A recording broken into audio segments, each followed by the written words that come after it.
Hello happy eaters, thanks for hanging out with me here in my tiny Amsterdam kitchen. Today you and I will be making something cute and delicious. It's going to be a side dish that will outshine whatever it is you're going to serve next to it. We're going to make rosti sandwiches with a delicious creamy cauliflower filling, and it will make your kids eat cauliflower like there's no tomorrow. Trust me, I'm talking from experience here. So let's take a quick look at the ingredients. 3 to 4 starchy potatoes, 1 sweet potato, a teaspoon of smoked paprika and a teaspoon of garlic powder, salt. This one is optional, you can use some potato starch or flour, cauliflower, onion, organic lemon, nutmeg, a quarter of a cup of raw cashews and a quarter of a cup of raw pine nuts, and a quarter of a cup of nutritional yeast or grated cheese. So you need starchy potatoes to make the perfect rosti, and I recently learned that the older the potato is, the more starch there is in there. So it's actually perfect to make them in winter because they are harvested in summer. Here I have 4 fairly small organic potatoes. I'm not going to peel them. I'd like to keep the nutrients from the skin, but I will remove all the nasty bits. And today I'll be not lazy, I'll be using a real box grater instead of my food processor to grate them and build some muscle. I transfer my potato to a sieve. I do want to peel my sweet potato because I think the skin of this one is a little bit too rough.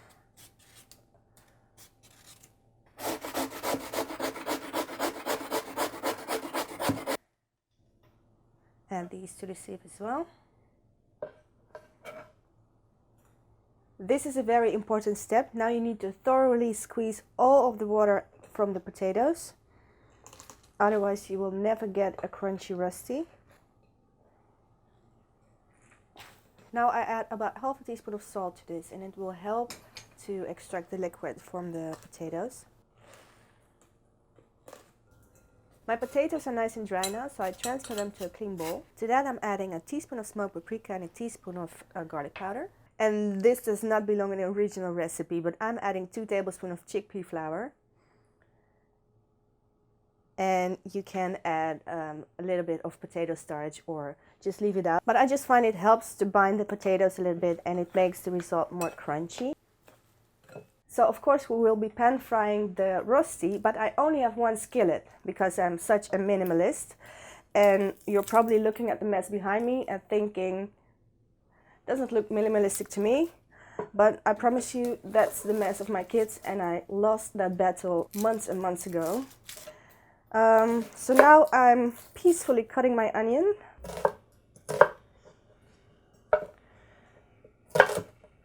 So just some rough chunks. Medium-low heat. Some olive oil, onions in. And I only want to soften them and not brown them because that will ruin my virgin white cauliflower puree. Whenever they're soft and translucent, I turn off the heat. We'll set these aside in a separate bowl along with the deliciously flavored olive oil. I cut up my cauliflower in fairly large rosettes, and this is a quite small cauliflower, so I'll be using the entire thing. But if you have a large one, I recommend use half of it because you don't need that much. And I will be steaming these, but you can boil them as well. Now let's prepare the rosti. I'm heating up my skillet again, and I'm adding quite an amount of olive oil, but it would be actually better to do another oil that is better for higher temperatures, like rice oil or something like that. But this is what I have, so this is what I'll be using. I'll be using one of these large cookie cutters to shape my rosti in, but you can just do it without, it doesn't really matter. Spoon in the potatoes, and you do want to hear that sizzling sound.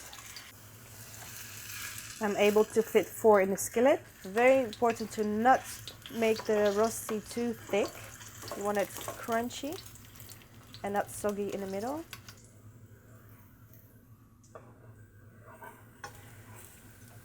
Now let's gently flip them. And that perfect golden brown is what you're looking for. And whenever they are golden brown on both sides and nice and crispy, they're ready to be transferred onto a kitchen towel.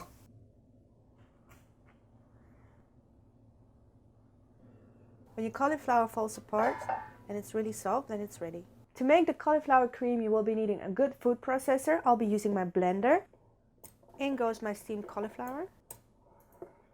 To that I'm adding my lovely soft onions with that sweet fragranced olive oil.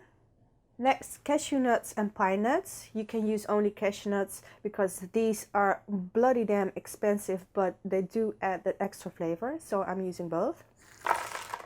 I'm adding a little bit of fresh nutmeg, and if you don't like the taste because it's quite strong, you can skip it. But cauliflower and nutmeg are a love duo from before the beginning of times, so I'm willing to respect that relationship. I'm adding just a little bit, like that. A little bit of lemon zest, just enough to fragrance it. And some lemon juice. I'll be adding juice of half of a large lemon. If you have a small one, just use the entire thing. For some cheesiness, I'm adding nutritional yeast, about 1/4 cup. Season it well with salt. And I'm adding a few tablespoons of that cauliflower steaming water.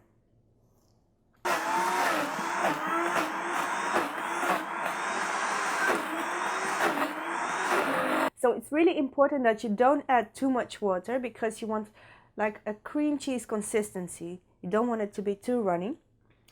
Now we can assemble our artwork. 1 layer of rosti, some delicious cream filling, and of course you can use a piping bag to make it more fancy. I just spoon it in. Top it with another layer of rosti. So this is how I would serve it to the kids, but I like to eat this with a little bit of salsa. So I just made a simple salsa of tomatoes, capers, some chives, lemon juice, some salt, and hot chili pepper sauce. Now you can serve this with pretty much anything, and if you make little portions, you can serve it as a party snack as well. I'm going to enjoy this just the way it is because I think it's perfect. So I hope you like this. I hope you subscribe to my channel and help me spread that veggie love all over the internet. And I hope to see you in my next video. Bye.